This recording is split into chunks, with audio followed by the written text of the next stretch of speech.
نحمده ونصلي على رسوله الكريم أما بعد فقد قال الله تعالى في القرآن المجيد والفرقان الحميد أعوذ بالله من الشيطان الرجيم بسم الله الرحمن الرحیم۔ میرے محترم دینی بھائیوں و بہنوں، حضرات و خواتین، اللہ نے عورت اور مرد بالغ پر رمضان شریف کے 30 روزے رکھنا فرض کیے ہیں۔ ہر بالغ مرد اور عورت پر پورے رمضان کے روزے رکھنا فرض ہیں، اور یہ روزے مدینہ منورہ میں 2 ہجری کو فرض ہوئے تھے۔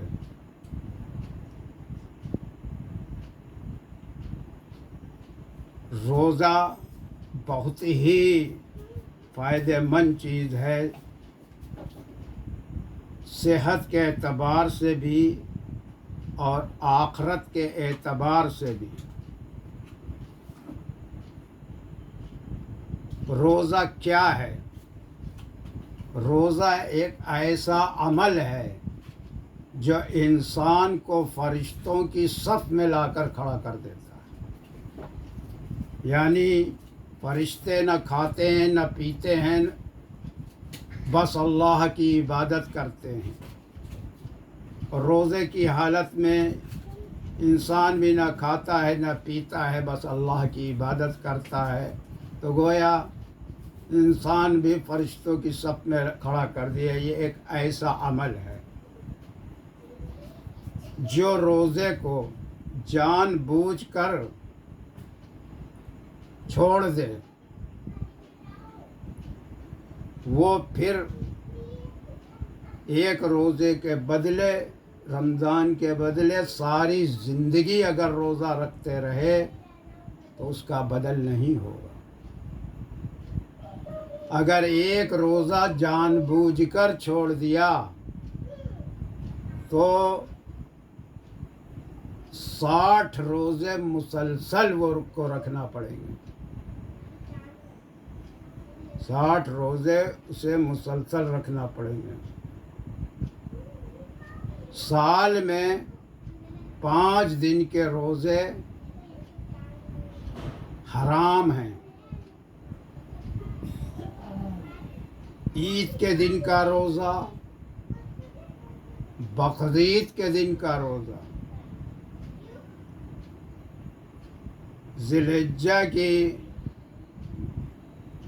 11ویں 12ویں 13ویں کا روزہ، یعنی بقرعید 3 دن رہتی ہے۔ یہ 5 روزے حرام ہیں رکھنا۔ روزے جو رمضان جو فرض روزوں کے علاوہ ہیں، جیسے عاشورہ کا 9 اور 10 کا روزہ، عرفہ کا 1 دن کا روزہ، تو اس میں یہ سنت ہیں کہے جاتے ہیں، لیکن اس میں کوئی بھی روزہ سنت موقدہ نہیں ہے، ضروری سنت نہیں ہے۔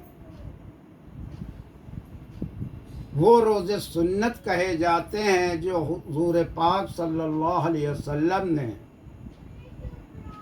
رکھے ہیں اور رکھنے کی ترغیب دی ہے، انہی کو سنت کہہ دیتے ہیں۔ تو روزہ رکھنے سے صحت اچھی رہتی ہے، اور روزہ قیامت کے دن ڈھال بن کر، جس طرح میدان جنگ میں ڈھال سے اپنا بچاؤ کیا جاتا ہے، تلوار ڈھال پر روک لی جاتی ہے، اسی طرح یہ جہنم سے ہم کو بچائیں گے، روزے ہمیں جہنم سے بچائیں گے ڈھال بن کر۔ روزے کی بہت بڑی فضیلت ہے، اتنا ٹائم نہیں کہ پوری فضیلت، موٹی موٹی بات کہ روزہ چھوڑا نہیں جا سکتے جو فرض ہیں۔ وآخر دعوانا ان الحمد للہ رب العالمین۔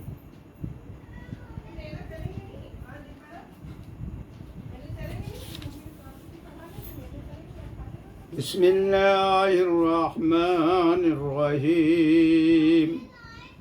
وَإِذِ اسْتَسْقَىٰ مُوسَىٰ لِقَوْمِهِ فَقُلْنَا اضْرِب بِّعَصَاكَ الْحَجَرَ فَانْفَجَرَتْ مِنْهُ اثْنَتَا عَشْرَةَ عَيْنًا قَدْ عَلِمَ كُلُّ أُنَاسٍ مَّشْرَبَهُمْ كُلُوا وَاشْرَبُوا مِن رِّزْقِ اللَّهِ وَلَا تَعْثَوْا فِي الْأَرْضِ مُفْسِدِينَ۔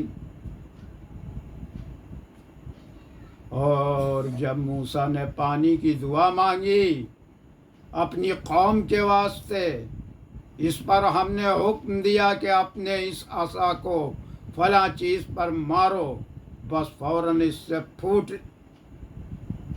نکلے 12 چشمے۔ معلوم کر لیا ہر شخص نے اپنے پانی پینے کا موقع۔ کھاؤ اور پیو اللہ تعالیٰ کے رزق سے، اور حد سے مت نکلو فساد کرتے ہوئے سرزمین میں۔ بنی اسرائیل کے لیے پتھروں سے چشمے پھوٹنا، یہ قصہ بھی وادی تیا یعنی جزیرہ نما سینا کے لق و دق بیابان اور ریگستان کا ہے۔ تیا میں بنی اسرائیل جب دھوپ و گرمی اور کھانے اور پینے کی تکالیف میں مبتلا ہوئے اور پانی کے لیے موسیٰ علیہ السلام نے دعا کی، تو ایک خاص پتھر کو صرف عصا مارنے سے قدرت خداوندی سے 12 چشمے پھوٹ نکلے، اور 12 کی تعداد میں یہ حکمت و مصلحت تھی کہ حضرت یعقوب علیہ السلام کہ جن کا لغو اسرائیل تھا 12 فرزند تھے، اور ہر ایک اولاد کا ایک خاندان تھا۔ اس طرح بنی اسرائیل کے 12 قبیلے تھے، اور ان کو انتظامی معاملات میں الگ الگ ہی رکھا جاتا تھا، اور ہر قبیلہ کے جدا سردار تھے۔ اس لیے 12 چشمے باہر نکلے اور ہر قبیلے نے ایک ایک چشمہ لے لیا۔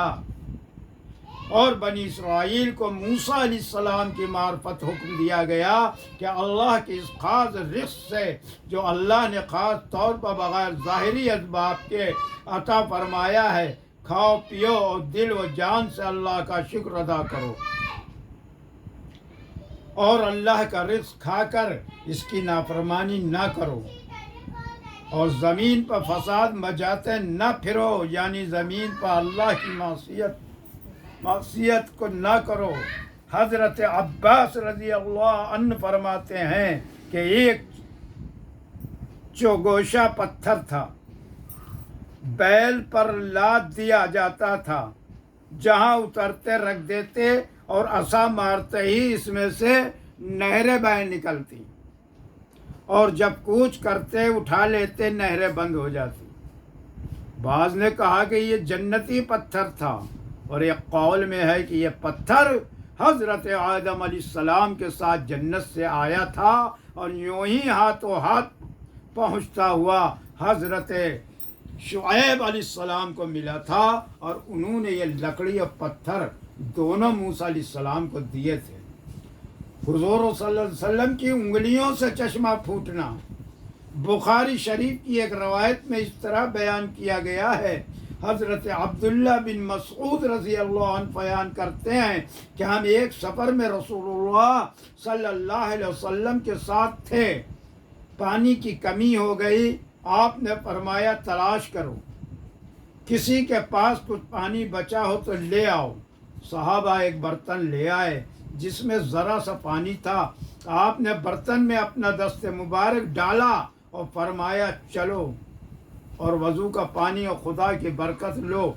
میں نے بچشم خود دیکھا کہ آپ کی انگلیوں سے پانی کے چشمے کی طرح پھوٹ رہا ہے، پانی چشمے کی طرح پھوٹ رہا ہے۔ معجزہ کی حقیقت، معجزہ در حقیقت نبی کا اپنا فعل نہیں ہوتا، بلکہ وہ خدا تعالیٰ کا فعل ہے جو نبی کے ہاتھوں سے ظاہر ہوتا اور معجزہ کہلاتا ہے۔ اور چونکہ خدا